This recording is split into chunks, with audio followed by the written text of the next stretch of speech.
오늘 에스겔입니다.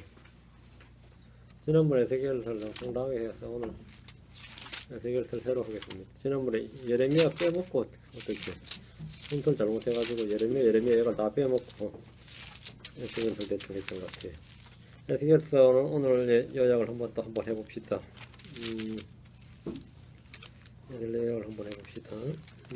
성경 전체에서 좀 가장 신비한 영상들, 신비한 환상들이 좀 많이 나오는 게 이 에스겔서입니다. 물론 계시록에도 많이 나오지만 에스겔서가 독특한 내용들이 많습니다. 잠깐 기도하고 시작합시다. 주 하나님 감사합니다. 주께서 함께 도우셔서 오늘 주의 말씀을 또 허락해 주셔서 오늘 말씀을 선포할 때 또 말씀 속에서 주의 빛을 보게 하시고 주의 생명 또 주의 모든 것들을 저희가 만날 수 있도록 또 저희가 얻을 수 있도록 해주시길 간구합니다. 은혜를 많이 베풀어 주십시오. 감사드리고 죄송합니다. 아멘. 에스겔은 전체 48장으로 되어 있고 1237절. 저자는 에스겔입니다. 부시의 아들 에스겔. 아버지가 부시입니다. 부시. 예레미야는 hil기야의 아들이었고 에스겔은 부시의 아들인데 제사장 겸 뭐죠? 아마도 제사장 겸 대언자. 제사장 겸 대언자입니다. 에스겔은 그러니까 성전을 마음대로 왔다 갔다 제사장이었으니까요. 그 성전에 관한 대언이 많습니다. 킹제임 성경으로 의수는 39,401단으로 되어 있고요. 에스겔서는 이제 환상과 비유가 많아서 매우 어려운 책으로 굉장히 이해하기 어려운 책으로 인식되고 있고 대부분의 교회에서 별로 설교되지 않고 있는 본문입니다. 에스겔이 내용 자체가 문자적으로 철저히 이스라엘을 대상으로 하고 있기 때문에 오늘날 우리 교회에서 그러다 쓸 수 있는 요소가 별로 없습니다. 에스겔서 본문 1장부터 48장까지 다. 그러니까 교회에 설교를 못하는 거죠.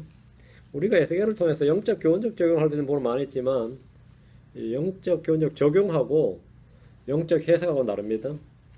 영적 적용은 성경 어디에서 할 수 있지만 성경 어디에서도 영적 해석을 해서는 안 됩니다. 영적 해석은 아니다 말이에요. 성도들은 영적 해석이란 말하고 영적 적용이란 말을 결코 혼동해서는 안 됩니다. 사도 바울이 로마 15장 4절에서 무엇이든지 전에 기록된 것은 구약은 말이에요. 무엇이든지 전에 기록된 것은 무엇이든지 전에 기록된 것이니까 창세기도 말라기까지 어느 성경이나 다 우리의 배움을 위하여 기록되었으니 이것은 우리가 성경 기록들이 주는 인내와 이를 통해 소망을 가지게 하려 함이니라 이렇게 말씀했습니다. 이 말씀대로 에스겔은 무엇이든지 전에 기록된 것에 해당되는 성경이니까 우리의 배움을 위하여 기록된 겁니다. 성경은 일반적으로 4가지 목적으로 기록되었다 이렇게 말하는데 디모데후서 3장 16절에 모든 성경 기록을 하나의 영감으로 주신 것으로 교리와 책망과 바로잡은 것으로 훈육하기 유익하니 이했습니다. 교리와 책망과 바로잡은 것으로 교육하기 유익한데 이 에스겔서는 이스라엘에 대한 교리다는 겁니다. 이스라엘에 관한 예언적 교리입니다. 교회에 관한 교리가 아니다 이 말입니다. 교리와 책망은 꽤 많습니다. 이스라엘이 왜 망했는지가 상세하게 나와요. 이스라엘이 왜 망했는지 거기에 대한 책망을 우리가 영적 적용할 수 있단 말이죠. 바로잡음과 의로 교육하기에 유익하다 했습니다. 이 말씀을 통해서 바로잡히고 이제 교육하는 것, 의로 교육하는 건데 에스겔을 통해서 우리는 교리적으로 환란 시대와 이스라엘 회복과 세율 할례과 천년왕국과 이방인들의 심판에 대한 기록들을 배우고 죄에 대한 주님 엄중한 심판으로 말미암는 책망의 음성을 듣고 바로잡혀야 됩니다. 그리고 의로 훈육을 받아야 됩니다. 이런 것은 영적 적용으로서 우리들에게 귀한 교훈이 됩니다. 고린도전서 10장 6절에 이제 이런 일들이 우리가 본보이게 되었으니 이것은 거짓 사망과 같이 우리도 악한 것들을 탐하지 아니하게 하렵니다 하는데 에스겔을 통해 우리는 죄에 대해서 주님 엄중한 심판을 반복적으로 보게 됩니다. 또 인간의 완악한 모습, 말씀을 배척하는 세대를 볼 수 있습니다. 이는 우리들에게 본보기가 됩니다. 고린도전서 10장 11절에 이제 이 모든 이런 그들에게 본보기로 나왔으며 또 그것들은 세상의 끝을 만난 우리를 훈계하기 위해 기록되었느니라 했습니다. 에스겔서를 믿는 자들에게 그다지 어려운 책은 아닙니다. 다만 믿음이 없는 사람들에게 이해하기 어려워서 문제가 되지 믿기 어려워서 문제가 되지는 믿기 어려워서 이해하기 어려워서 문제가 되는 게 아니라 믿기 어려워서 문제가 됩니다. 이 성경 신자들의 특징이 그렇습니다. 알기 어려운 책이 아니라 믿기 어려운 책이다 하는데 이거는 내용이 굉장히 야 이거 믿기 어렵다 이거야. 이해가 잘 안 된다. 믿기 어려워서 이해 안 된다는 거죠. 믿으면 아무것도 아니다 이 말입니다. 에스겔서는 포로로 사로잡힌 이스라엘이 왜 포로로 사로잡혔는지와 장차 이스라엘이 어떻게 될 것인지 위대한 예언을 다루고 있습니다. 마른 뼈들의 환상이나 곡과 마곡, 천연왕국의 성전과 예루살렘 12지파가 땅을 분배하는 내용 등은 예언의 하이라이트죠. 백미라 할 수 있습니다.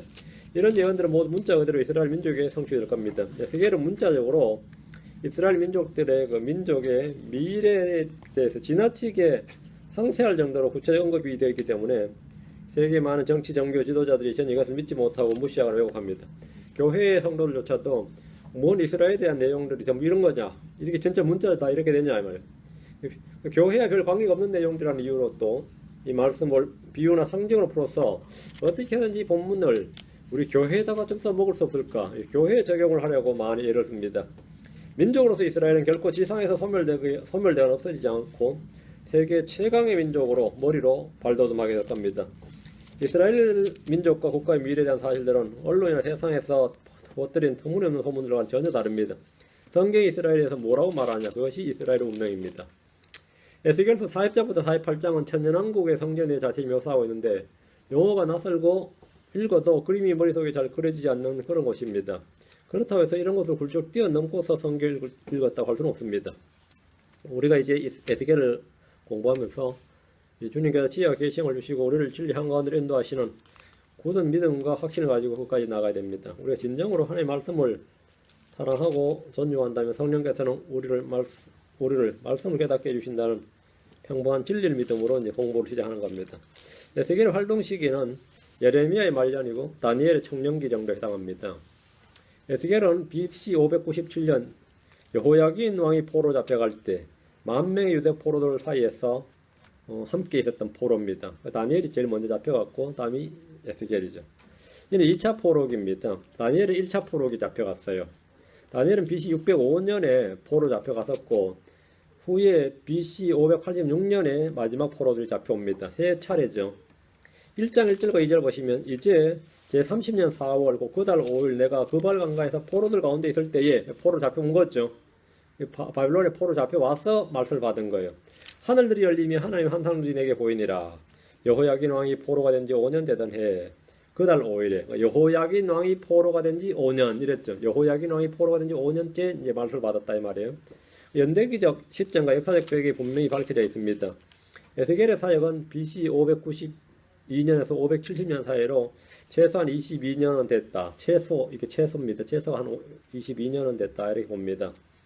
1장 2절과 29장 17절에서 그가 마지막으로 받은 하나님의 말씀의 시기를 비교해 볼 때 그렇습니다.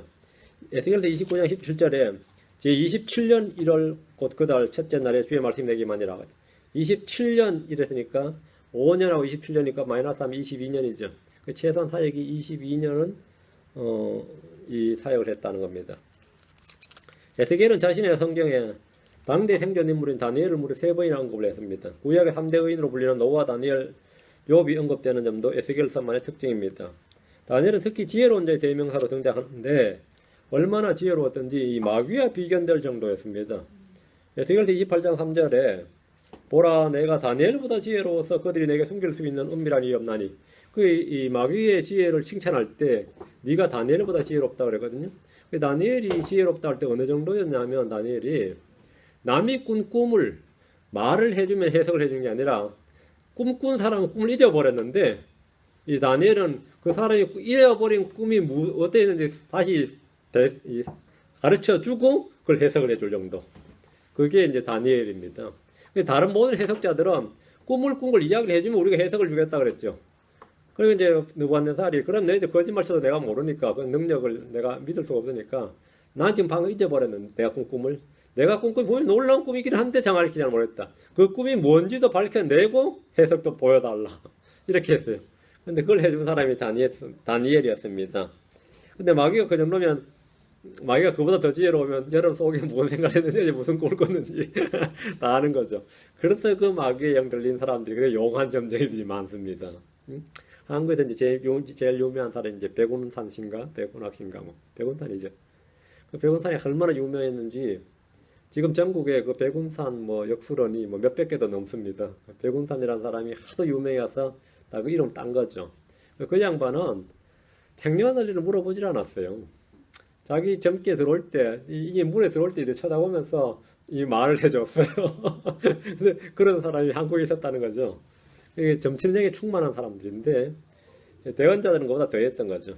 사무엘이나 이런 사람들은 그런 백운산이보다 훨씬 더 뛰어났고, 이 다니엘은 그보다 더 했고, 마귀는 그보다 더 같다. 뭐 이런 말입니다. 그러니까 엄청난 이야기죠.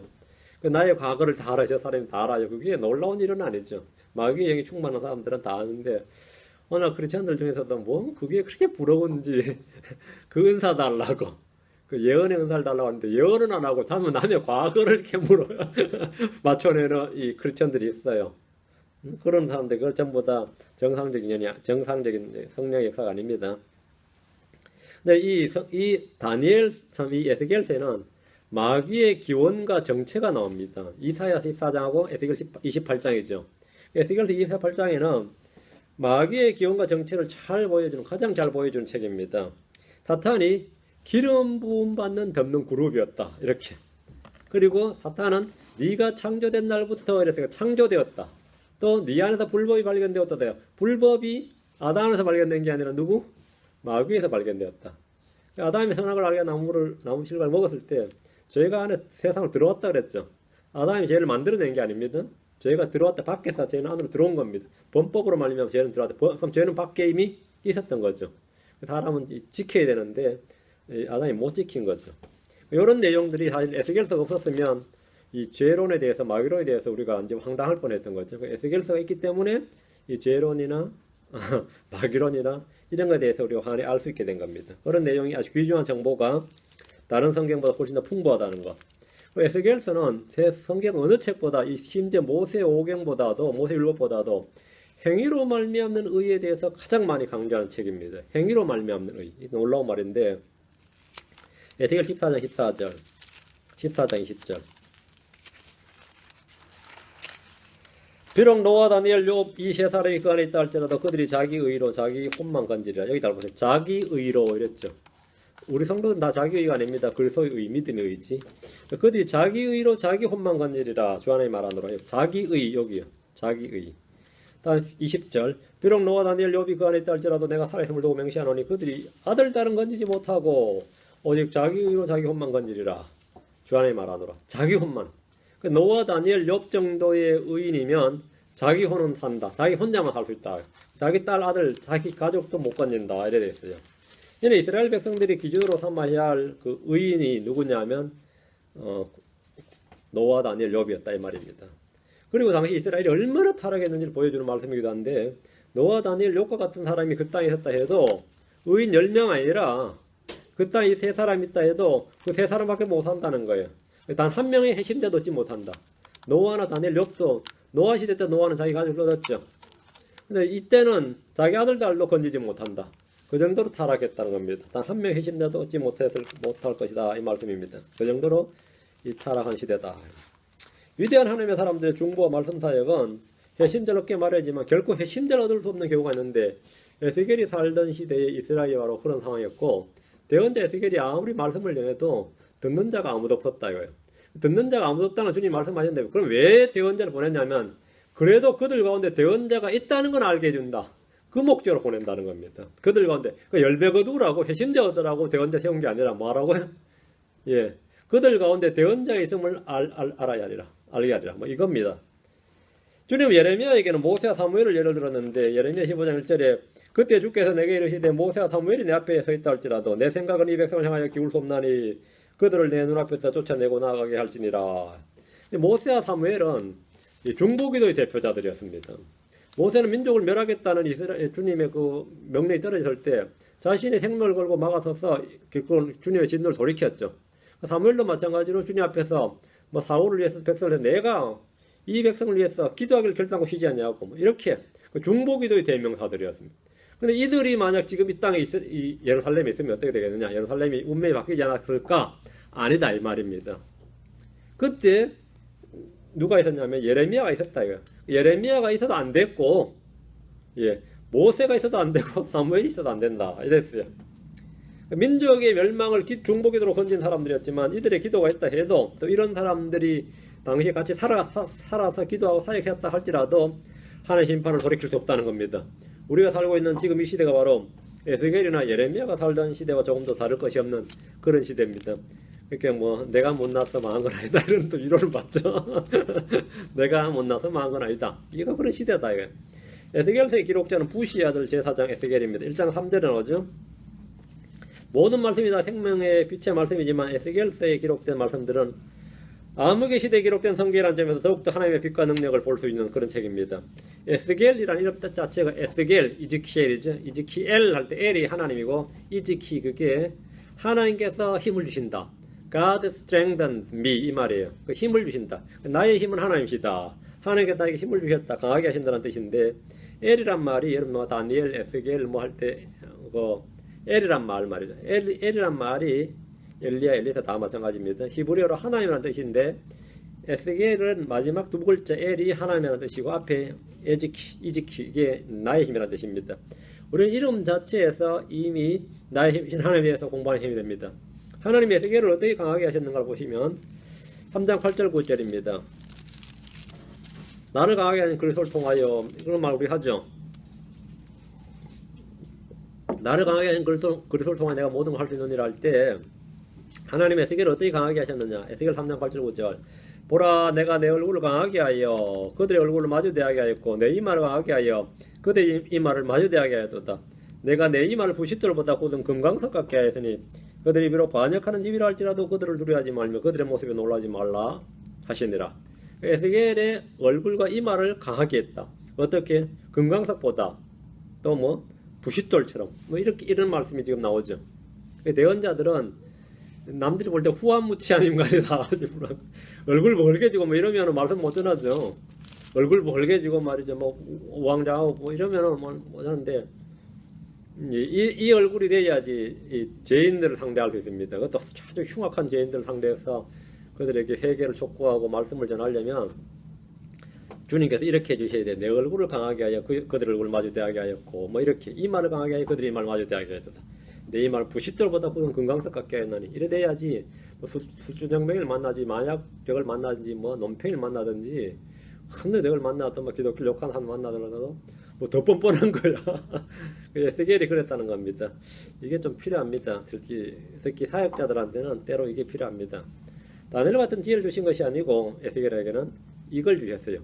요셉과 같이 고위 공직에 올려주신 것도 아니고 주님이 에스겔에게 힘을 주신 내용은 얼굴과 이마를 강하게 하는 것이었습니다. 내가 옛날에 이렇게 전투를 벌이면 저를 부러워하는 사람 중에서 마치 이 구절을 이용해가지고 나한테 형진이 꼭 이런 사람 같다. 나 안 그런데 전혀. 나 상처를 막 속으로 많이 입는 사람이에요. 근데 밖으로는 그래 보이는지 모르겠어. 속은 피가 낭자하게 흐르는데 말이지. 그때 그렇게 좋은 것 같지 않아요. 뭐 속은 지금 완전히 엄청나게 적은데요. 그때 이제 그런 사람들 중에 이제 대표적인 케이스가 한국교회 같은 경우는 이 목사님들 사모님들이 많이 그래요. 그래서 일찍 죽어. 그래 교회가 이제 좀 반석에 섰다 싶을 때, 좀 이제 든든히 섰다 싶을 때 뭐 안 걸려 죽고 뭐 걸려 죽고 그런 굉장히 많아요. 희한하지. 남자들은 좀 틀려가지고 얼마나 속을 끓였던지 그때 이제 긴장이 풀리나 봐요. 그래가지고 뭐 죽을 때 하는 말이 다 당신 때문에 어둠병이 다 하고 죽어요. 그런 사람들 들었거든요. 반사견만 안 그런가? 괜찮아. 왜? 밖이 금강석 같다는 사실 아닌 거죠. 혹은 물러 터진 거죠, 사실은. 그죠? 그냥 그런 척을 하면 안 되고 진짜 이렇게 강해져야 돼요. 타락하고 배역한 세대를 똑바로 볼 수 있는 눈을 주신 것이죠. 오늘날 교회에서 대선지서, 이사야, 예레미야, 에스겔을 이제 다니엘까지 대선지서라고 하는데 이 대선지서를 공부하는데 상당히 인색합니다. 이는 이 책들이 주로 이스라엘과 관련된 내용이고 그 주된 내용이 대환란과 천연왕국이라는 미래적 주제를 다루고 있기 때문에 좀 어려운 겁니다. 도덕적 내용을 다루려면 다니엘서 같은 경우도 1장부터 6장까지만 강해라고 7장부터 12장까지 강의를 잘 못합니다. 7장부터 12장까지 완전 예언이거든요. 1장부터 6장까지는 다니엘이 겪었던 일과 역사와 더불어 교훈이 많죠. 어떻게 음식을 거절하고 영광로에 뛰어가다 주님 그런 거는 설교하기 쉽고 가르치기 쉬운 내용인데 이제 강가에서 이제 한상을 보기 시작했다 이러면 그건 좀 내용이 어렵단 말이죠. 네. 자, 에스겔은 부시 아들 제사장 에스겔이라는 것 외에 심상은 자세하게 안 나옵니다. 1장 3절에 부시 아들 제사장 에스겔이랬죠. 예레미야가 제사장의 아들이었듯이 에스겔 역시 제사장 집안이었고 그 자신이 이미 제사장이었다는 점에서 그가 레위지파였다. 이건 우리가 짐작할 수 있는 거죠. 저절로 알 수 있는 거고 다른 특별한 급은 없습니다. 그의 가족사항은 결혼을 했고 예레미야는 결혼을 못했죠. 에스겔은 결혼했어요. 예레미야는 결혼을 못했고 에스겔은 결혼했고 아내를 무척 사랑했던 사람으로서 아내 사랑이 주님의 사역을 방해할 정도였던지라 주님께서 그녀를 죽이시고 에스겔은 즉각적으로 그 다음 날부터 주의 사역을 시작했다. 뭐 이렇게 되어 있는데 에스겔서 24장 16절 18절 근데 주님께서 울지 말라 그랬어요. 애곡하지도 말고 울지 말라. 에스겔서 24장 16절 18절 사람의 아들아 보라 내가 한 번 쳤어 내 눈이 바라는 것을 내게서 빼앗을지라도 이거 보면요. 내가 한 번 쳤어 내 눈이 바라는 것을 그 내 눈이 바라는 것 이게 뭐냐면 아내였어요. 에스겔의 아내 사랑이 내 눈이 바라는 것을 내게서 빼앗을지라도 주님이 빼앗는 거죠. 너는 애곡하거나 울지 말고 눈물 흘리지 말며 울부짖는 것을 자제하고 그 죽은 자를 위하여 애곡하지도 말며 내 머리에 수건을 내 몸에 두르고 내 발에 신을 신으며 내 입을 술을 가리지 말고 사람들의 빵을 먹지 말라 하시매 이에 내가 아침에 백성에게 말하였는데 저녁에 내 아내가 죽었으므로 내가 명령받은 대로 아침에 행하니라 했죠. 명령받은 대로 아침 그 다음날 바로 했다. 영국의 조지 위필드 목사가 이랬습니다. 그러니까 이제 자식이 죽었는데 방에 죽은 자식 방에 따두고 성경책 들고 밖으로 나와서 전도하러 갔는데 부인이 오늘도 갔냐고 빨리 장사지에 묻어야 되는 애들이 막 울며 씨를 뿌린 자는 뭐 이러면서 나갔어요. 조지 위필드 목사가 좀 이런 케이스였는데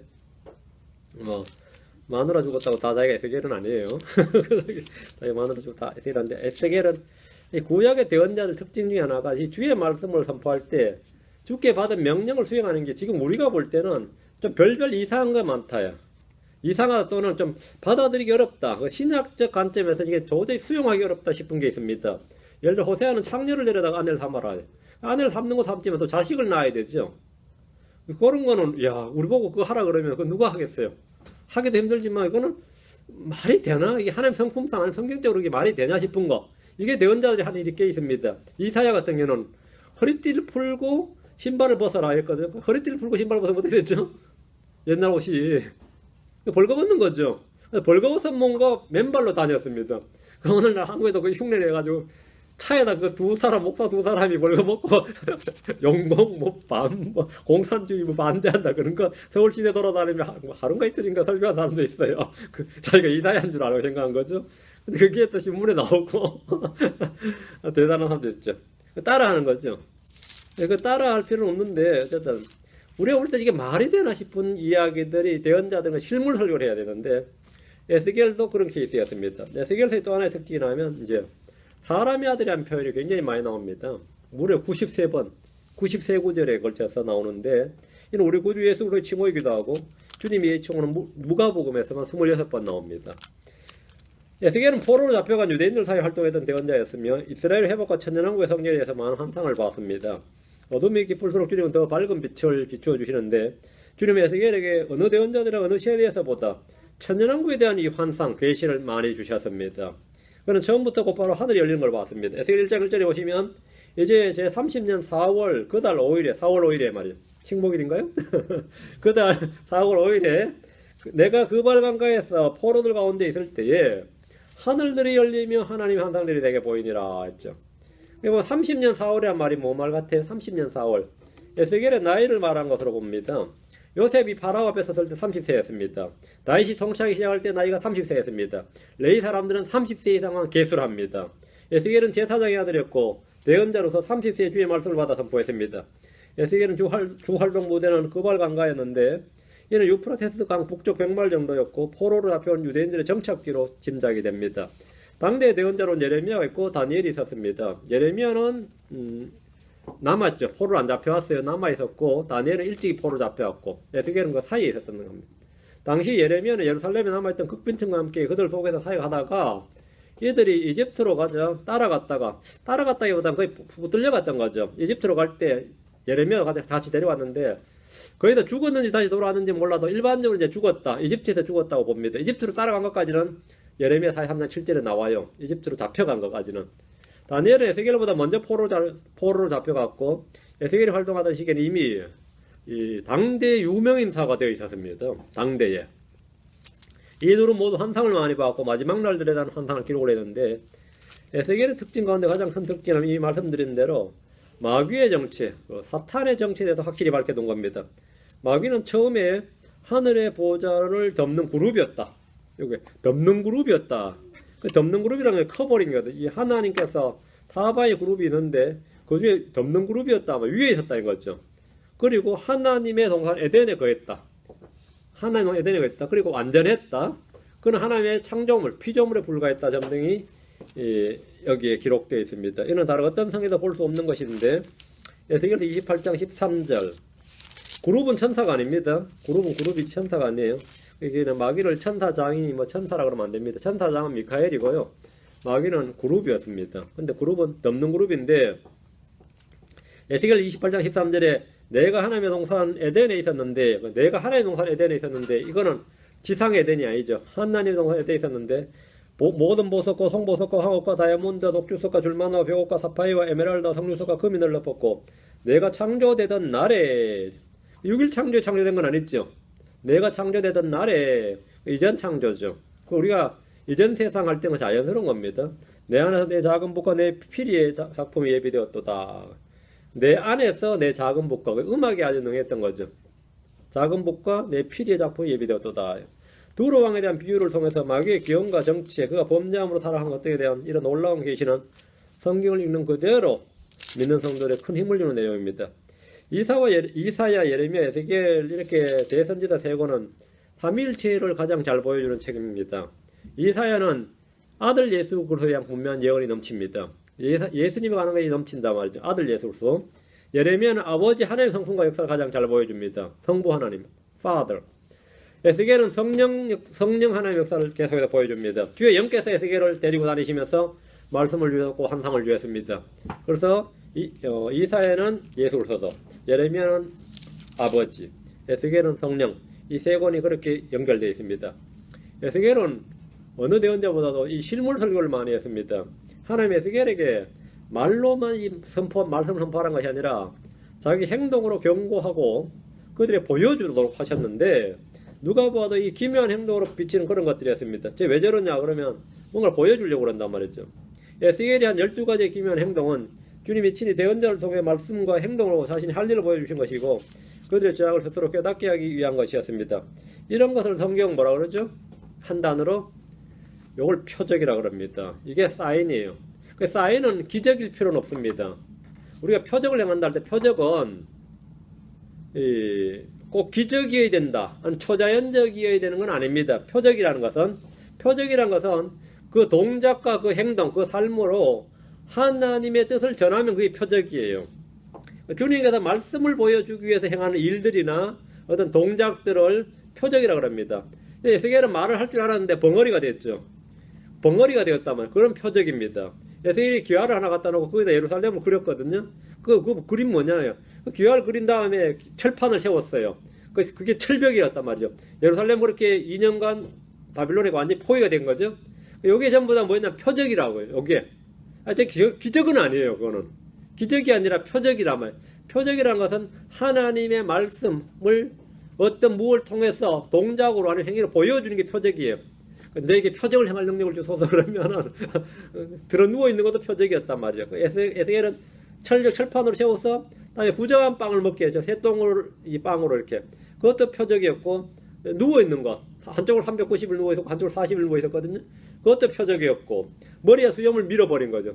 제사장은 머리에 수염을 못 밉니다. 근데 밀었어요. 제가 제사장이라는 거 다 아는데. 그것도 뭔가를 보여주기 위한 건데 표적이었단 말이죠. 그럼 질투의 형상이 나오고 70인의 장로가 나오고 밤못을 향해서 우는 여자들이 나오고 그럼 태양 숭배자들이 나오고 가제독을 치워버리는 게 나오는데 이스라엘이 다 예루살렘 포로 잡혀간다는 거죠. 이걸 표적으로 보여준 것이고 아내의 죽음, 귀한 것을 빼앗긴다. 가장 소중한 것을 하나님께서 쳐서 빼앗는다.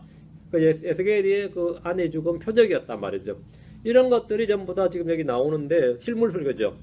에스겔은 이런 설교를 가장 많이 한 대언자다 말입니다. 다른 어떤 대언자도 이렇게 많이 하진 않죠. 호세아도 많이 했지만 에스겔이 제일 많이 했어요. 에스겔은 이스라엘의 민족적 부활을 두 가지 방식으로 예언했는데 이는 단지 70년 후에 돌아갈 이스라엘에 관한 것이 아니라 먼 훗날에 있을 천년왕국에 관한 예언이었습니다. 에스겔 37장에 나오는 마른 골짜기 뼈들 있죠. 마른 골짜기 뼈들. 이스라엘의 민족적 부활을 말한 것이고 막대기 두 개를 이어서 하나는 유다, 하나 이스라엘에서 하나로 하는 연합된 이런 건 표적이었습니다. 에스겔은 천년왕국 때 예루살렘 이름이 나오는데 에스겔 48장 35절에 그것을 측량하면 돌아가며 18,000 갈대더라. 그날 이후로 그 도시 이름은 주께서 거기에 계신다가 기때리라. 예루살렘 이름이 천년왕국 때 주께서 거기에 계신다 이렇게 됩니다. 그게 예루살렘 이름이 됩니다. 에스겔은 천년왕국의 성전을 상세하게 묘사를 했습니다. 에스겔에는 이스라엘의 집이란 말이 81번, 이스라엘의 집이란 말이 81번에 걸쳐 나오는데 야곱의 집이란 말이 한 번 나오고요. 이는 유다와 사마리아의 구분 없이 이스라엘 전체의 민족적 국가적 회복과 더불어 이스라엘을 대적하던 모든 민족들의 멸망을 보여준 겁니다. 비록 지금은 이방인들을 징계의 도구로 사용하셨지만 이스라엘이 회복되는 날 이방 민족들은 심판을 받을 겁니다. 이스라엘의 회복은 천년왕국 시대로까지 확정될 수밖에 없는데 실제로 40장에서 48장까지 내용은 천년왕국 시대 성전과 그에 관련된 규례들에 대해서 다루고 있습니다. 앞으로 일반적으로 에스겔서는 하나의 부르심, 1장부터 3장까지 하나의 부르심이고 다음에 유다의 지에 대한 하나님 심판, 그게 4장부터 24절까지, 이방 민족들에 대한 심판이 25장부터 32절까지, 다음에 이스라엘 회복과 천년왕국에 대한 것이 33장부터 48절까지, 48장까지 내용으로 나누어집니다. 성경은 내용의 중첩이 많기 때문에 구역적으로 탁탁 나누어지진 않습니다. 모든 성경 기록은 역사적, 예언적 의미를 동시에 포함하고 있기 때문에 에스겔서 역시 다가올 미래 사건들을 과거 역사적 사건으로만 한정해서는 안 됩니다.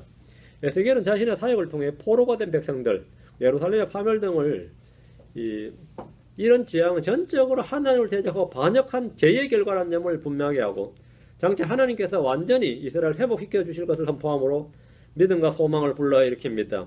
내가 완전히 죄로 인해 망했는데 죄로 인해 망하면 끝이 아니라 죄로 인해 망했는데도 불구하고 그 형벌이 끝나면 하나님의 심판이 끝나면 회복이 된다는 것. 이게 죄인들이 주는 가장 큰 소망이에요. 죄인들은 보통 죄로 인해 가면 어떻게 되나? 내 인생 끝났었죠. 근데 이스라엘은 죄로 인해 심판을 받는데 심판 받는 중에 끝나서가 아니라 뭐가 있다고요? 예, 회복이 있다는 거죠. 이게 엄청난 이야기단 말입니다. 때로 패망한 사람들은 자신을 돌보기 전에 남을 탓하기 쉽고 하나님을 원망하기 쉽습니다. 사람들은 망하고 나면 이 도끼만 생기죠. 악과 오기만 남습니다. 하나님이 에스겔을 통해 범죄한 후에 받는 심판에도 불구하고 회개하지 않는 백성들에게 죄를 깨닫게 해주시고 그들에게 소망을 주셨습니다. 에스겔서가 다른 성경과 몇 가지 차이 나는 점, 특징들을 좀 계속 살펴보겠습니다. 사무엘에는 다윗 왕과 다윗의 언약이 핵심입니다. 사무엘하의 핵심은 다윗 왕과 다윗 언약의 핵심인데 마찬가지로 주님은 에스겔을 통해서 다윗 언약을 통한 메시아 왕국에 대해서 말씀해 주셨습니다. 이 육신적으로 다윗 왕조는, 이 정치적으로 다윗 왕조는 완전히 멸망을 했죠. 완전히 끝이 났는데 다윗의 왕조가 끝이 났다. 그럼 유다 지파의 다윗 왕조 끝이 나면 이 다윗의 왕국, 다윗의 왕자, 이건 다윗의 언약은 여전히 유효한가? 이 질문에 대한 답을 주는 겁니다. 다윗의 언약은 유효한가 안 한가 이거예요. 에스겔서 34장 23절 24절. 에스겔 34장 23절 24절. 내가 한 목자를 그들 위에 세우고 그가 그들을 먹이게 하리니 그는 곧 내 종 다윗이라. 그가 그들을 먹이고 그들의 목자가 되리라. 나 주는 그들의 하나님이 되고 내 종 다윗은 그들 가운데 통치자가 되리라. 나 주가 그것을 말하였느니라. 그 천년왕국 때 이스라엘 통치자 누가 된다고요? 다윗이 된다는 거죠. 유다 왕조가 끊어지고 예루살렘이 불타고 파괴되어도 다윗의 언약은 여전히 유효하며 주님이 말씀하신 다윗 왕조는 영원합니다. 예수 그리스도께서 바로 아브라함의 아들이요 다윗의 아들로 오시기 때문입니다. 에스겔 37장으로 가서 24절 25절. 37장 24절 25절. 내 종 다윗이 그들을 다스리며 왕이 되리니 그들 모두에게 한 목자가 있으리라. 그들 또한 내 판단의 법단에서 걸으며 내 법규를 지켜행하리라.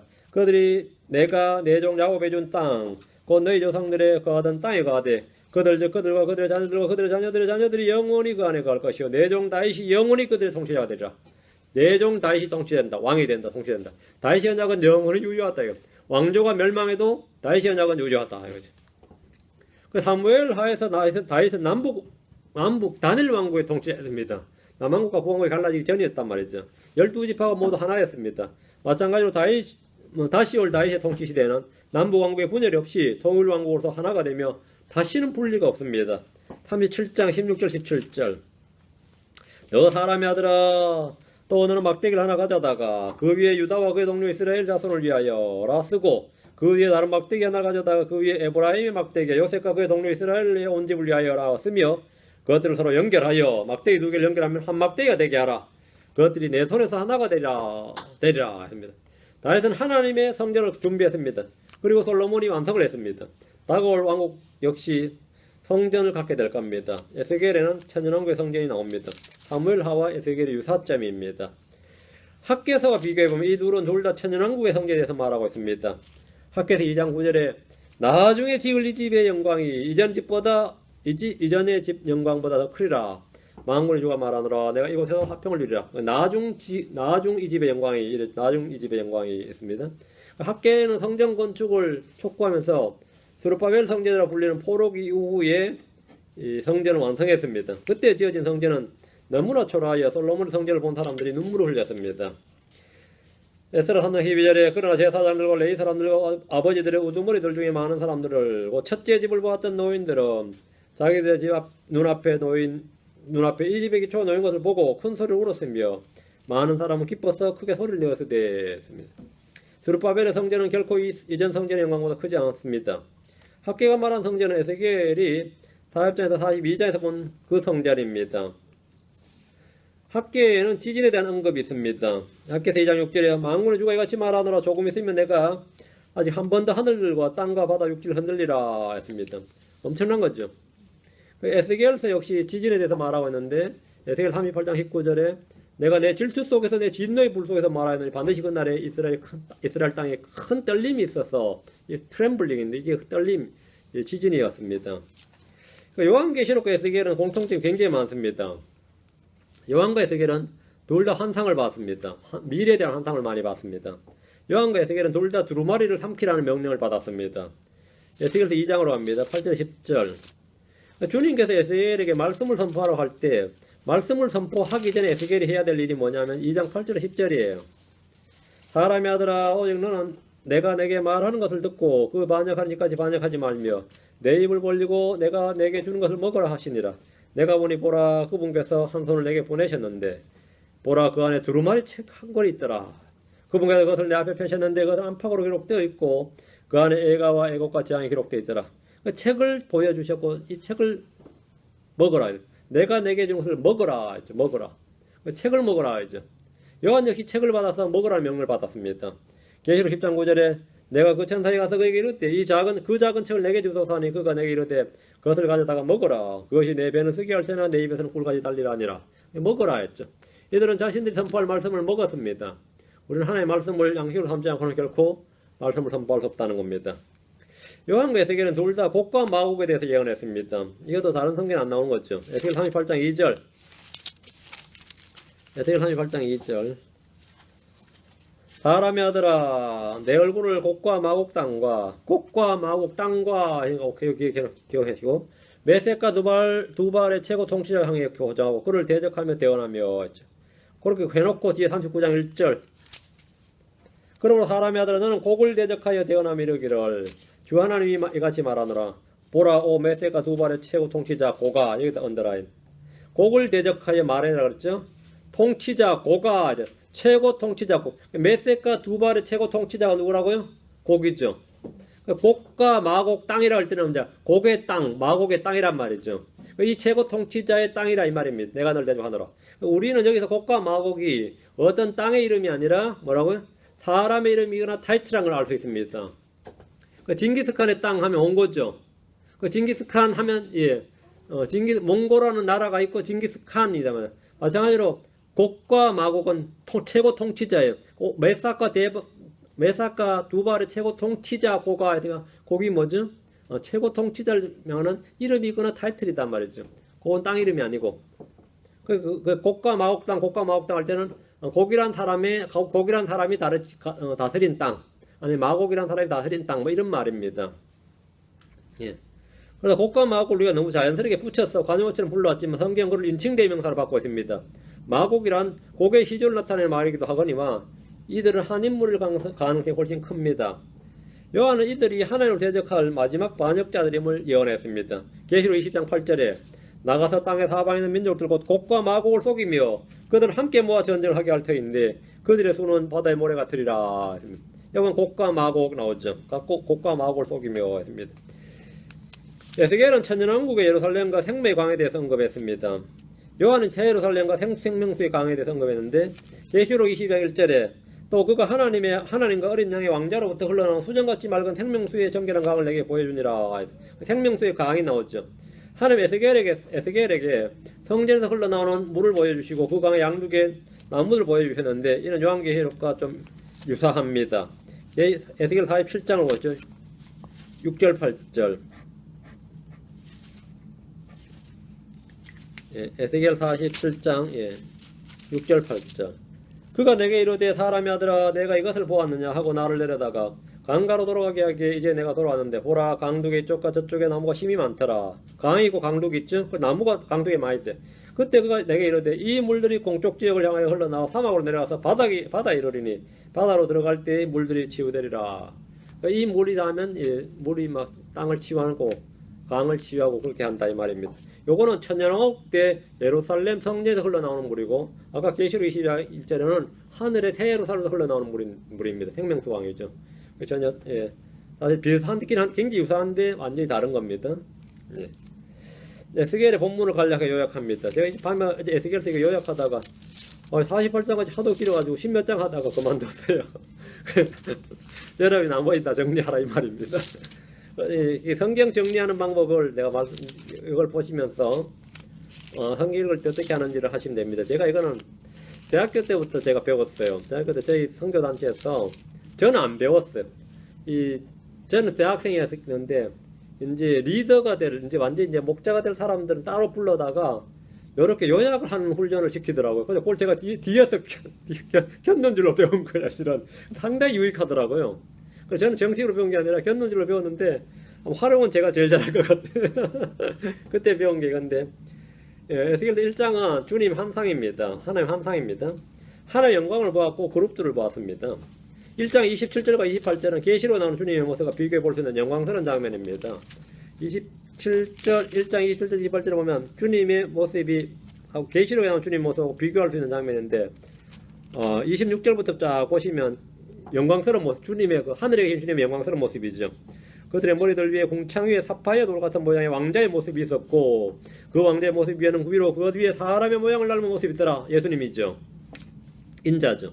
또 내가 보니 그분의 허리 모양으로 위는 마치 속에서 사방을 불타는 불의 모양과도 같았고 호박색과도 같았으며 내가 보니 그분의 허리 모양으로부터 아래는 마치 불의 모양 같았고 그것의 사방에 광채를 가지고 있더라.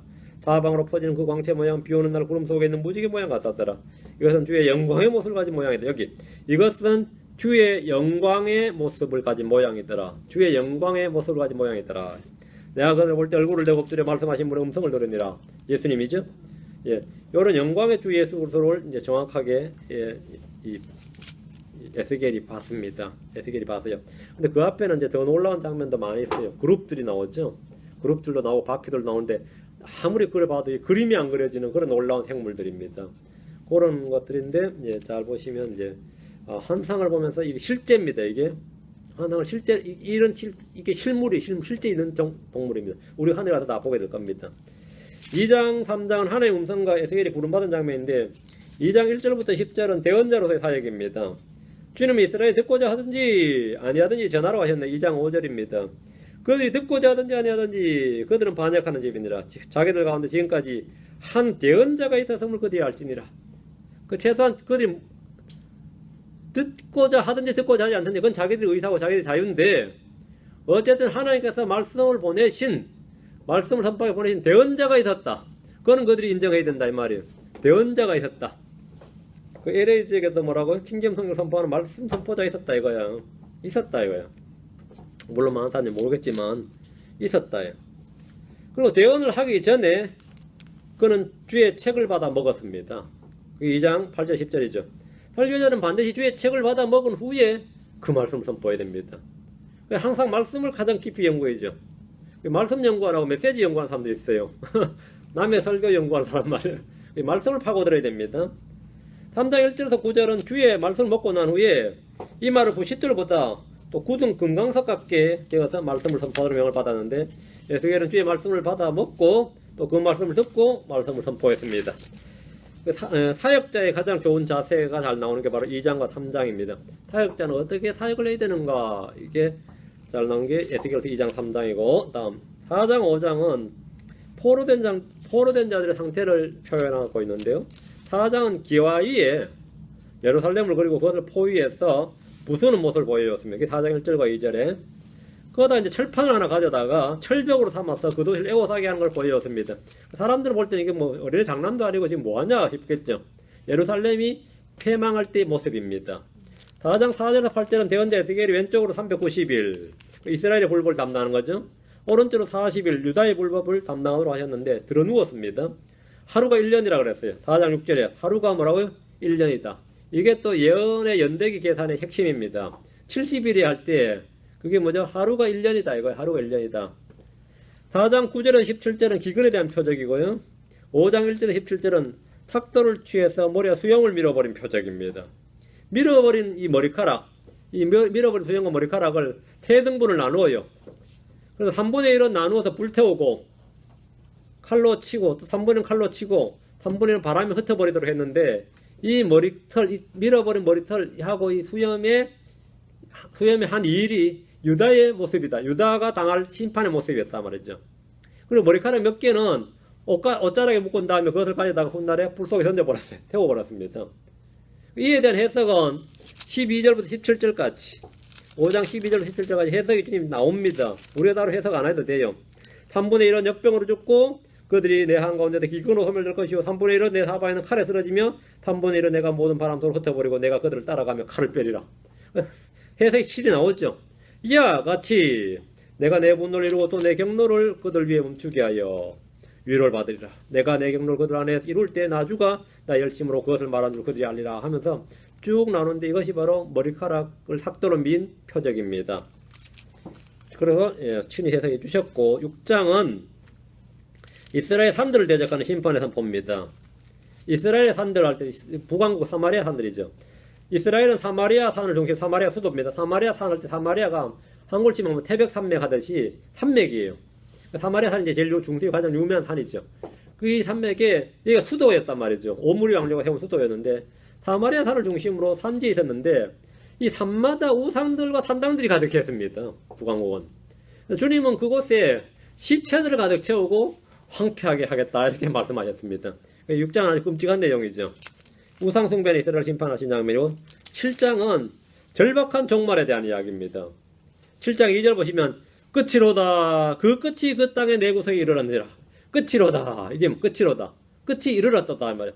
종말의 긴박성이 가장 잘 나옵니다. 5장 6절, 7장 5절 6절. 주 하나님 하지 말아노라. 보라 재앙이로다. 오직 재앙이 이르렀도다. 끝이 이르렀으며 그 끝이 이르렀도다. 그것이 너를 기다리니 보라 그것이 이르렀도다. 그 종말이 지금 임박했는데 이르렀도다 그러는데 사람들 어떻게 생각하죠? 먼 훗날에 있을 일이라 생각해요. 아니면 이건 상징이다 비유라 생각합니다. 오늘날 크리스천들이 이 종말의 긴박성을 갖고 있느냐, 이 재림의 긴박성, 심판의 긴박성을 가지고 있느냐 하면 별로 없습니다. 끝이 이르렀다 그러면 뭐 옛날부터 해온 소리인데 이런 생각하고 끝이 이르렀다 했죠. 그럼 우리 세대에 뭐 설마 그렇겠나 이런 생각하죠. 종말의 심판을 선포하는 대언자의 모습이 지금 7장에 잘 나옵니다. 그리고 이스라엘 심판이 가까웠을 때 이스라엘 사람들은 안 믿죠. 8장 9장은 예루살렘의 죄에 대한 환상입니다. 이 우상 숭배를 하는 정도가 아니라 아예 성전에서 태양신 숭배를 하고 있는 이스라엘 모습입니다. 8장 16절에 보면 잘 나옵니다. 뭐 이런 놈들이 다 있나 싶어요. 성전에서, 다른 데서도 아니고 성전에서 성전에다 우상을 갖다 놓고 성전에서 이 해를 쳐다보면서 절하는 태양신 숭배자들입니다. 9장은 심판하신 주님의 심판하신 모습인데 아주 독특합니다. 주님은 모두 죽이라고 명령하셨는데 그 심판 가운데 건진받는 자들이 있다는 거예요. 그게 에스겔 9장 4절 6절입니다. 주께서 그에게 이르시되 그 도시 한가운데 곧 예루살렘 한가운데를 지나가며 그것의 한가운데서 이루어지는 모든 거짓한 일로 인하여 탄식하고 부르짖는 사람들의 이마에 표를 찍으라 하시니라. 또 그분께서 내가 듣는 데서 다른 자들이 이르시되 너희는 그를 따라 그 도시를 지나가며 사람들을 치되 너희 눈이 아끼지 말고 너희가 불쌍히 여기지 말며 늙은 자와 젊은 자와 처녀와 어린아이 여자를 철저히 죽이되 표가 있는 자에게는 가까이 가지 말라. 내 성소에부터 시작하라 하시니 예, 그들이 그 집 앞에 있던 원로들부터 죽이기 시작하더라. 성전에서부터 시작됐다 이 말이죠. 성소에부터 치기 시작하라 했으니까. 그래 이거 내 성소에서부터 시작하라. 그래서 이마에 표를 찍었다. 잉크통에 찬 사람들이 이마에 표를 찍었다 안 찍었다. 이게 제일 핵심입니다. 우리가 그리스도의 표가 있는가 없는가 이게 핵심이다 이 말입니다. 내가 표가 흔적이 있느냐. 마르코. 어떤 사람은 짐승의 표를 받고 어떤 사람은 그리스도의 표를 받는 거예요. 우린 지금 필요한 게 뭐냐. 이마에 표가 있는 사람들. 주님은 노아의 날들에 노아를 건지셨고 롯의 날들에 롯을 건지셨고 대환란의 날들에 소수의 남은 자들 이기는 자들을 건지십니다. 10장입니다. 10장 1절부터 4절은 영광스러운 주님 모습이 또 아까 나왔던 모습과 같아요. 사파이어만 하면 나오죠. 그때 내가 보니 보라 그룹들의 머리 위에 궁창에 사파이어 돌 같은 그들의 너머로 나타나는데 그것은 왕자의 모습을 닮은 모양 같더라. 사람의 아들 모양, 왕자의 같은 모양. 이렇게 이제 하늘을 본 거죠. 주님은 주님의 영광이 이제 이런 주님의 영광스러운 주님 모습이 1장부터 4절까지 10장 1절부터 4절까지 나오고 이 영광이 예루살렘 성전을 떠났다는 겁니다. 4절에. 그때 주의 영광이 그룹을 떠나 위로 올라가 그 집의 문지방 위에 서니 성전 문지방이죠. 그 집은 구름으로 가득하며 뚫은 주의 영광을 광채로 가득하고 이제 나와서 떠나는 장면입니다. 이게. 그래서 이 영광은 천년왕 때 다시 동문으로 옵니다.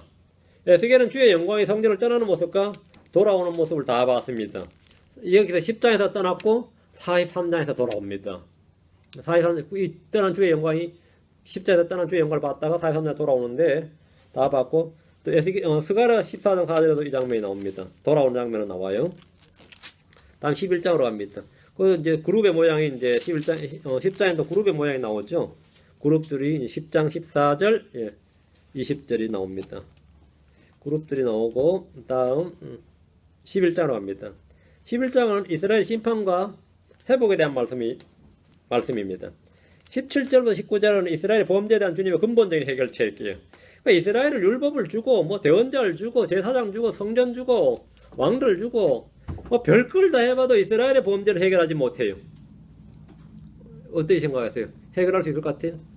하나님이 어떻게 하면 이스라엘 백성들을 이스라엘 범죄를 근본적으로 해결할 수 있느냐 이거야. 아무리 징계라고 10번 20번 징계해도 포로 잡혀가게 하든 칼로 치든 역병으로 치든 기근으로 치든 하여튼 그 한두 번 해봤냐 이거야. 몇백 년 동안 한두 번 해봤냐 이거야. 근데 해결되냐 하면 안 되죠. 그 크리스천들은 어떨 것 같아요? 한두 번 해봤냐 이거야. 이게 근본적인 해결 방법이 뭐냐 이거야. 돌판이나 책에 기록된 율법은 사람들의 죄를 막을 수가 없다 이거예요. 물론 사람이 완악해서 그렇지만 사람들의 책임을 물을 수는 있어요.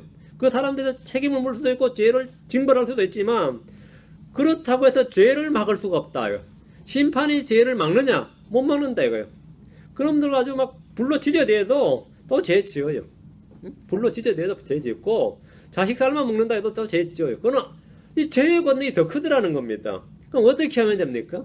어떻게 하면 될 것 같아요? 11장 19절입니다. 근본적인 해결책. 17절부터 19절까지가 이스라엘의 범죄에 대한 근본적인 주님의 근본적인 해결책인데 11장 19절 내가 그들에게 한 마음을 주고 너희 속에 한 새 영을 넣어주며 그들의 살에서 돌같은 마음을 제거하고 탈로 된 마음을 그들에게 주어 그들이 내 법궤 안에서 걷게 하고 내 규례를 지켜 행하게 하리니 그들은 내 백성이 되고 나는 그들의 하나님이라. 이것이 뭐라고요? 근본적인 해결책이다. 이것이 죄에 대한 근본적인 해결. 죄인들이 다시는 죄를 짓지 않게 하는 근본적인 해결책이다. 새 마음을 주고 새 영을 주고 거기에다가 법을 기록하는 겁니다. 그게 근본적인 해결책이다. 22절과 23절은 주의 영광이 도시 한가운데 있는데 올리브산 위에 선 모습이죠. 11장 23절에 주님께서 예루살렘을 보시며 말씀하신 바로 그곳에 주님이 이제 섰습니다. 이제 그러나 24절에 그 환상이 나를 떠나 위로 올라가더라. 이제 완전히 떠난 거죠. 그러다 이제 하늘의 하나님만 나오고 땅의 하나님이 없어진 거죠. 이스라엘은. 이때부터 하늘의 하나님입니다. 왜? 땅에 거하시던 하나님이 떠나버리신 거죠. 12장부터 24장은 각가지 실물 설교가 나오는데 12장은 물건을 옮기면서 유다가 이렇게 바빌론으로 포로 잡혀간다는 사실을 표지로 보여줬습니다. 그들이 주의 말씀을 듣는 자세를 보시면 22절에 보면 속담으로 들었어요. 22절 사람의 아들아 이스라엘 땅에서 너에게 있는 그 속담 곧 날들이 연기되고 모든 환상 계시가 이루어지지 아니한다 하는 속담이 무엇이냐. 그러니까 이 대언자가 말을 해도 이거 연기되거나 훗날이 있을 일이거나 아니 뭐라고요? 이루어지지 않는다. 그건 그냥 말뿐이다. 이렇게 이런 속담이 있었다는 겁니다. 이런 속담이 이스라엘에 있었다 이거예요. 그들이 주의 말씀을 듣는 자세가 이랬습니다. 말씀은 어차피 말씀일 뿐이다 이거예요. 그냥 말씀일 뿐이고 그건 나중에 있을 일이거나 아니면 없거나 이런 속담이 있을 정도였다. 현 세대에서 일어나지 않는 먼 미래 일로 치부해버리는 거죠. 27절에 보면 사람의 아들아 보라 이스라엘 집에 속한 자들이 말하기를 그가 보는 환상 계시는 많은 날 뒤에 있을 일에 대한 것이니라. 그가 멀리 있는 때에 대하여 대언한다 하느니라. 우리가 주님 오신다 그러면 먼저 이야기해. 먼 미래에 있을 일이지 이래 생각한다는 거죠. 그래서 주님에 대한 심판이나 이런 것들을 안 이루어지거나 먼 미래에 있거나 하여튼 현 세대는 다음 세대로 다음 세대 또 다음 세대로 한마디로 영원히 없는 거죠. 그런 겁니다. 요즘 현대 신학자들은 이와는 반대로 대부분 과거 일로 돌려버립니다. 이 일, AD 70년에 있었던 일이지. 이건 바빌론 포로기 때 이야기지. 이런 식으로 다 돌려버리면 미래에 있을 일이 있어요, 없어요? 성경에도 미래가 없는 거예요. 오늘날 이 현대 신학자들이 하는 일은 과거로 돌려버리거나 다 비유라고 해석해버립니다. 내용이 너무 많아서 이제 이 정도로 간략히 정리하겠습니다. 13장부터 14장 거짓 대언자들과 우상 숭배자들입니다. 15장은 열매 없는 포도나무에 관한 것이고 16장은 간음하는 여인, 17장은 두 마리의 독수리, 18장은 신포도나무인데 이 아버지가 지은 죄로 인해서 자식이 망한 것이 아니고 자식으로 해서 아버지 책임지는 것이 아니다. 이 신포도 이야기입니다. 19장은 사자와 포도나무, 20장은 이스라엘의 반복된 장입니다. 21장은 심판의 칼이고 22장은 심판의 영광로, 23장은 간음하는 자매들, 24장 끓는 가마, 그리고 에스겔의 아내의 죽음이 나옵니다. 25장부터 32장까지 완전 이방인에 대한 심판입니다. 이스라엘을 괴롭힌 민족들에 대한 하나님의 경고인데 오늘날 반유대 정책을 쓰는 나라들에 대한 엄중한 경고의 말씀이기도 합니다. 25장은 암몬과 모압, 블레셋에 대한 경고입니다. 26장 1절부터 28장 19절은 두로에 대한 경고였고 28장 20절부터 26절은 시돈에 대한 것, 29장과 32장은 이집트에 대한 경고입니다. 33장은 파수꾼에 대한 말씀입니다. 파수꾼에 대한 책임이 어디까지냐? 파수꾼이 말을 해줬는데 안 들었다. 그건 파수꾼의 책임 없고 경고를 해주지 않아서 그들이 망했다. 그건 파수꾼이 책임이 있다. 이 파수꾼에 대한 말씀이고 34장 1절부터 10절은 쓸모없는 목자들, 34장 11절부터 31절은 하나님 세우신 목자들입니다. 그리고 이제 35장부터 37장이 이제 하나님의 백성 이스라엘의 회복장입니다. 회복장. 35장은 이스라엘 회복의 전조로서 에돔이 부서지는 장면이고 36장은 땅과 마음이 회복되는데 36장 25절부터 28절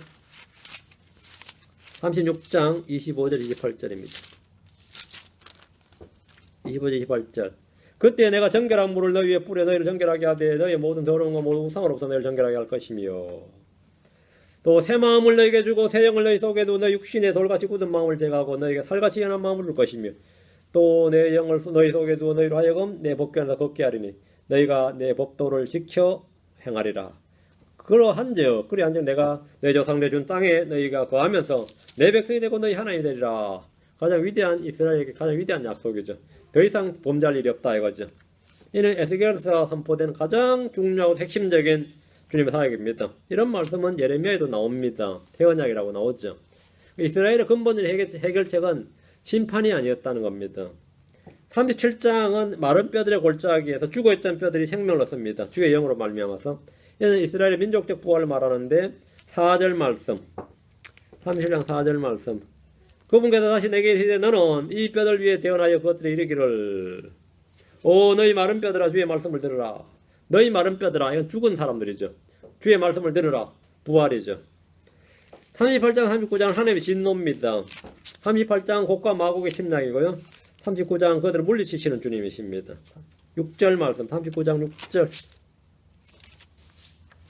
또 내가 불을 마곡에 보내며 섬들에서 염려히 거하는 자들 가운데로 보내리니 내가 주인 줄 그들을 알리라. 마곡에 불을 보내신다. 심판입니다. 4입장에서 48장은 이제 천년왕국에 대한 말씀인데 4입장에서 42장은 천년왕국에 세워질 성전이고요. 43장 1절부터 5절은 성전에 나타난 하나님의 영광이고 43장 6절부터 46장 24절은 천년왕국 성전에 드려진 예배입니다. 여기서 이제 문제가 좀 있습니다. 이 예배를 자세히 보니까 구약의 율법에서 드려진 예배와 비슷해요. 그래서 이 말씀을 못 믿는 사람들이 이건 상징이다, 비유다, 이렇게 나오다가 결국은 이거 천년왕국 이야기 아니라고, 이건 수르바벨 성전 이야기라고 또 과거로 돌려버리죠.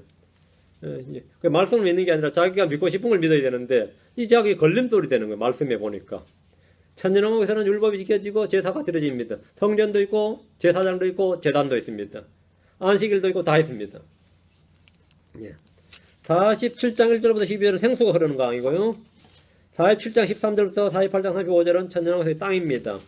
땅에 대해서 아브라함, 이삭, 야곱에 주신 예언의 말씀이 성취된 순간인데 47장 14절 47장 14절입니다. 47장 14절 너희가 이 땅을 상속하되 한 지파가 다른 지파만큼 상속할지니라. 이 땅에 관하여는 전에 내가 내 손을 들어 너희 조상들에게 주기로 맹세한 바 있나니 이 땅이 너희 상속물이 되리라. 너희에게 주기로 약속한 때가 있었죠. 맹세가 있었습니다. 이거 비로소 성취가 되는 거죠. 땅에 대한 약속이 성취된 장면입니다. 이 땅의 상속에 대한 말씀은 지상의 어떤 정치 세력도 방해할 수 없습니다. 팔레스타인 땅은 주님이 이스라엘 주신 문자적인 땅입니다. 아브라함에게 지중해에서 유프라테스까지 이르는 넓고 광대한 땅을 그들이 주시겠다고 약속하신 그대로입니다. 이것을 일컬어 성경은 하늘의 왕국이라 이렇게 말합니다. 하늘의 왕국. 십내유한과 우리 주님이 선포하셨고 제자들이 잃어버린 이스라엘 도시들을 돌면서 전했던 바로 왕국 복음이고 주님이 성천하시기 전에 제자들이 주님께 물었던 바로 그 왕국입니다. 하나님의 왕국은 거듭남이 들어갈 왕국이고 반면 하늘의 왕국은 다윗의 왕자에 등극할 예수 그리스도 문자적인 도성 성전 땅에 있습니다. 왕국에는 왕이 있고 영토가 있고 백성이 있습니다. 이는 물리적이고 정치적이고 지상적이고 눈에 보이는 것이고 실제적인 그런 왕국입니다. 주님이 이스라엘 민족에게 상속을 주실 이 땅은 다른 누구도 대신 차지할 수가 없습니다. 하나님 교회에게 이 땅을 주시지 않으셨습니다. 로마 가톨릭이 아무리 우겨도 무슬림들이 아무리 우겨도 이 땅을 소유할 수 없습니다. 이것은 그들의 것이 아니라 이스라엘의 것입니다. 하나님의 세계를 통해 바벨론으로 포로로 사로잡힘으로써 약속의 땅을 잃어버린 하나님의 백성에게 장차 임할 하늘의 왕국과 그들이 주실 땅과 성전과 하여튼 잃어버린 모든 것을 다 회복해 주시겠다. 이렇게 말씀을 주셨어요. 이 말씀을 에세겔을 통해 주셨어요. 이 말씀을 믿으면 뭐가 되는 거죠? 믿음과 소망이 생기는 거죠. 그래서 포로기 중에서 말입니다. 우리는 주님의 거룩한 말씀을 문자 그대로 믿습니다. 오늘 에세겔을 끝내고 다음 시간에 다니엘을 하겠습니다. 잠깐 기도하겠습니다. 주 하나님 감사합니다. 주께서 함께 해주셔서 주의 말씀 저희 가운데 허락해 주시길 원합니다. 늘 쏟아지는 이 말씀들이 제 마음에 잘 결합되게 해주시고 잘 깨닫게 되게 하시고 또 저희가 평소에 성경 읽을 때 또 말씀 묵상할 때 주님 저희 것이 전부 다 주님부터 오는 것이 되고 주님께 드려질 수 있도록 해주시길 원합니다. 삶에서 주님을 영화롭게 할 수 있도록 해주시고 내 안에서 주님을 높여드릴 수 있도록 해주시고 우리 속에서 주님을 거룩히 구분할 수 있도록 인도해 주시옵소서. 지혜와 명철을 많이 부어주실 간구하며 주의 승기도 합니다. 아멘. 마치겠습니다.